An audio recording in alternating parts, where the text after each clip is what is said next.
Okay, so this is Jet Bike Simulator, or in fact Expert Jet Bike Simulator, written by the Oliver twins. That's me, Philip Oliver, me, Andrew Oliver.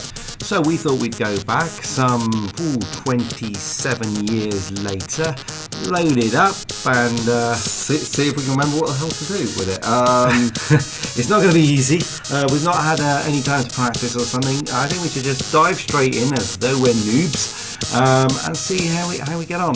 Let's just have a look at the option screen. We've got 1 player, 2 players. We've got some new courses. I think that's why it was the expert version, if I remember correctly. There was another cassette in the box that came with this. This was a $4.99 premium edition version. So you had some loads of new courses, high scores, view some instructions. Can we see the instructions? Because I'm going to need to know what keys I'm pushing. Down one. There we go. So instructions, A, S and D. Oh, because you've got to get like 2 people around the keyboard. So I'm on one side of the keyboard with 3 keys, left, right and thrust, and then you're on the other side of the keyboard. And actually we're playing on a laptop here. It's on an emulator. Yeah, it's a bit wider than the Spectrum was, but it's still going to be friendly. Luckily we are fairly friendly, so that's okay. View some credits. Let's have a look who helped us write this. Maps and graphics were by James Wilson. He was an artist at Codemasters, good friend of the Darlings. And David Whittaker, who did all of our music in all the games. In fact, he seemed to do a hell of a lot of games on the Spectrum. It wasn't just all of our games he did.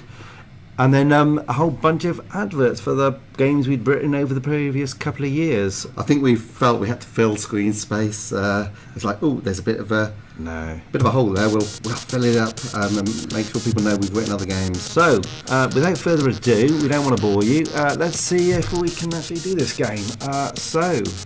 2-player mode. I believe the rules were you have to get through. You must be last. Okay, I'm at the top. I'm the top arrow. Sorry, jet ski. I'm in 3rd place now. I'm in 4th. Get through the post. Through the weeds. Okay, you're stuck in the marsh. I do believe I'm going to be out of this game. Oh, for goodness sake. Because basically it's the last. Whoever comes in last is out. So unfortunately, me. Hey, this is quite hardcore. We're crashing against each other now. Interesting inertia controls, and it's all right when jet bikes are moving around in water. They would slide around all over the place. In fact, we wrote this game partly because a friend of ours has some jet skis, and we spent the summer of '88. Kind of most weekends we'd go down to I was going to say a local. I mean, it was a 40 or 50 minute drive away. Lake what was it called? It was in the Cotswolds. Can't remember. Near Cirencester. Anyway, we would go off and do real jet skis, and that obviously inspired us to sort of say, hey, wouldn't it be really cool to actually do a game about these? Yeah, we've done Grand Prix Simulator, and we figured we could use a lot of the things and just make the inertia really crazy. I remember in Grand Prix Simulator, when we were playing with the inertia and the amount of turn and slide, we were going, we can have ice levels, because frankly you changed the variables slightly and things would slide all over the place. But then we thought, actually, that's what happens with jet skis and boats and things. So it was kind of partly inspired by playing around with Grand Prix Simulator as well. Okay, that wasn't too good, that first performance, so let's crack on and do another. Okay, there's a replay option here. No, hang on. No, I was just going to say, at player 1, I failed because whoever comes in last gets knocked out, and then you go on to new maps. So you'll only get to the maps if you can keep beating the computer player. And actually that's interesting in itself, that it has a computer player. And I remember that we did that via some sort of record key system. We used to play it, say that was a good play, and then we'd play it back. But we had to have some special code in there because you bumped them off their tracks. But we've clearly, because we did the record key, we put a replay option. So let's watch this replay. Yeah, because there wasn't enough memory to sort of properly save all the data. If you actually work out, sort of, if we had been recording the speed and the turn and things like that, it would never fit in memory. Just the coordinates would pile up too quickly. This was only a Spectrum, so, and 48k, and that's including the screen memory. So you've only got something like 32k to play with. So and then we're talking bytes. So we just recorded what keys you were pressing and how long you were pressing them for. And actually, you find that you can get that down to not sort of 100 bytes or something of you're pressing the Z key for like 2.5 seconds, and yeah, it meant that you could do replay modes, which is quite cool. But it meant that that's how we created the computer to play against you. That was the AI. But I do remember we had to do something a bit clever to do with the way they were Collisions. the collisions. There was Yeah. something, but it did work. You could sort of push people off the track and they'd come back on the track. Anyway, let's go on. I say go on. I've been knocked out. Yeah, we're both knocked out. Let's have another bash. Okay, here we go. Okay, we're onto a different track. Am I? Oh, you're right. You're playing. You're up. Or maybe No, not. No, you are. it's me. You're definitely out. Oh, now. wait, no. You're too busy talking. Okay, so this was a quick spiral around the posts. So this is track 2. Go around the top. Okay, we'll call this a practice lap, shall we? No, you're just out. Okay, let's just play it again, right? Because you hardly got anywhere, so you got knocked out. Let's go straight back into it. Space time to play a game, please. Oh, we used to put talking in our games, which was quite fun. Expert Jet Bike Simulator.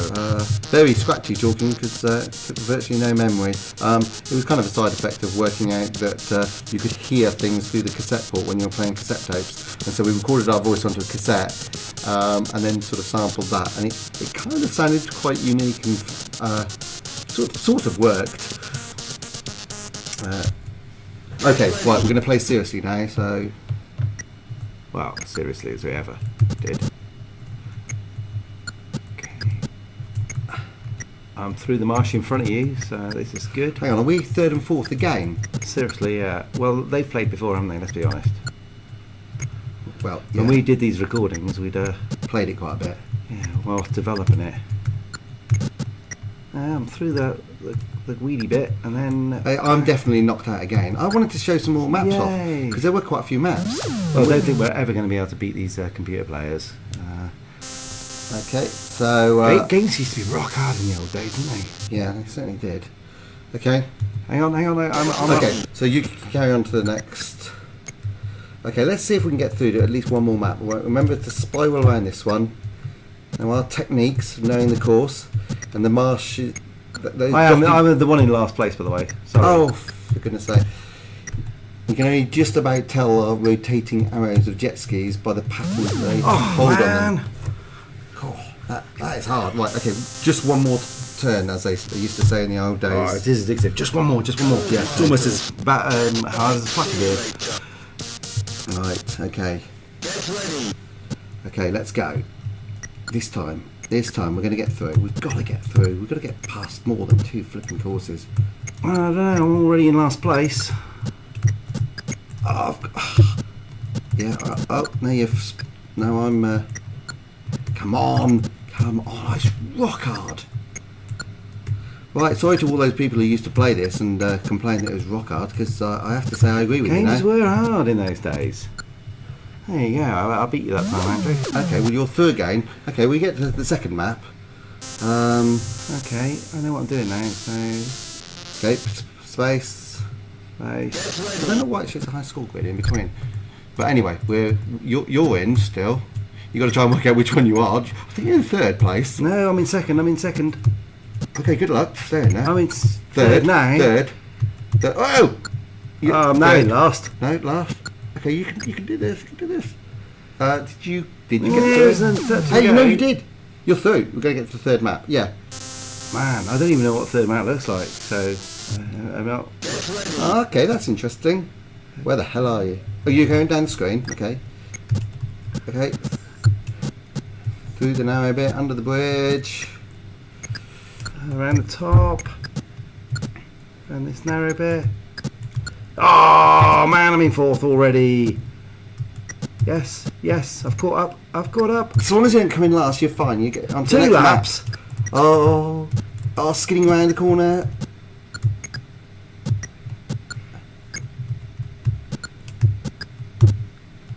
Oh, for goodness sake! Come on! It would be fun to do it. No, you got jammed in the ramp. Oh, I just needed to go over the ramp. I got jammed on the side of the ramp.